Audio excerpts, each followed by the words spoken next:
পঞ্চগড়বাসী, মারেয়াবাসী কেমন আছেন আপনারা সবাই? আলহামদুলিল্লাহ। পঞ্চগড়ে এটা আমার শেষ মাহফিল। একটা ছিল সার্জিস ভাইয়ের এলাকায়, সার্জিস ভাইয়ের বাড়ির সাথে, ওইটা একটা আর এইটা একটা, ডান। আর কবে দেখা হবে একমাত্র আল্লাহ ছাড়া কেউ জানে না। এটা একটু ব্যাকসাইডে হওয়ার জন্য আজকের মাহফিলে আমাদের হেলিকপ্টারে আসার কথা ছিল, কিন্তু আমি পরে হিসাব করে দেখলাম হেলিকপ্টারে আসতে গেলে আমার লাভের চাইতে ক্ষতি হবে কমিটিরও বেশি, আমারও বেশি। পরে আমি আর এই বিষয় ডিসকাস করি নাই। আমি গাড়িতে করে দীর্ঘ লম্বা রাত জার্নি করে আপনাদের পঞ্চগড়ে সকালে এসে পৌঁছেছি। হালকা ঘুম দিয়েছি, ঘুম থেকে উঠে আবার জার্নি করে আপনাদের এখানে পৌঁছে গিয়েছি। আমি চাই না আজকের মাহফিলটা এখানেই শেষ হয়ে যাক। আমি চাই আজকের মাহফিলটা আগামীকাল সকালবেলা পুরো বাংলাদেশে একটা ঐতিহাসিক মাহফিল হয়ে থেকে যাবে। এই যে নিঃশ্বাসটা নিলেন, এই অক্সিজেন কে দিয়েছে?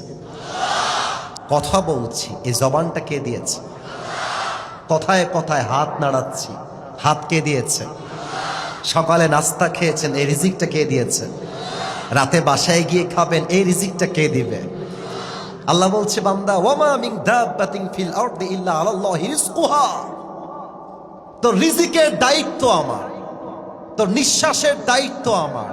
তোর হাত দিলাম আমি, তোর পা দিলাম আমি, নিঃশ্বাস দিলাম আমি, বউ দিলাম আমি, বাচ্চা দিলাম আমি, গাড়ি দিলাম আমি, সম্মান দিলাম আমি। অতএব তুই কোনো মূর্তির বান্দা নোস, তুই কোনো পাথর পূজারী নোস, তুই আমার বান্দা, তুই তোর রবের বান্দা।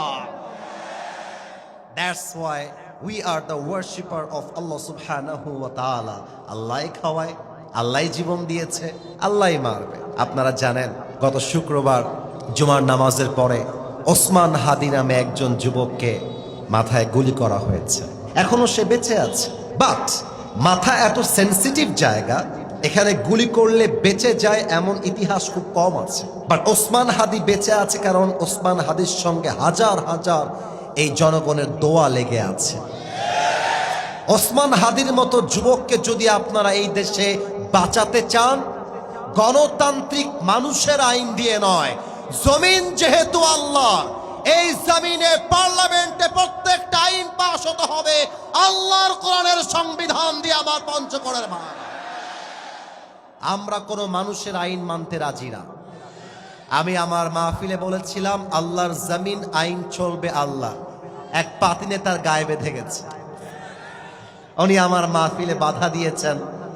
উনি বলেছেন মাহফিলে এসে রাজনৈতিক বক্তব্য দেওয়া যাবে না। আরে বেটা, আল্লাহর জমিন চলবে আল্লাহর কোরআন দিয়ে, এটা কোনো রাজনৈতিক বক্তব্য নয়, এটা বাংলাদেশের 18 কোটি তাওহীদ জনতার কলিজার দাবি। আমার পঞ্চগড়ের ভাই, তাহলে বলেন তো আমাদের রব একজন, তিনি কে?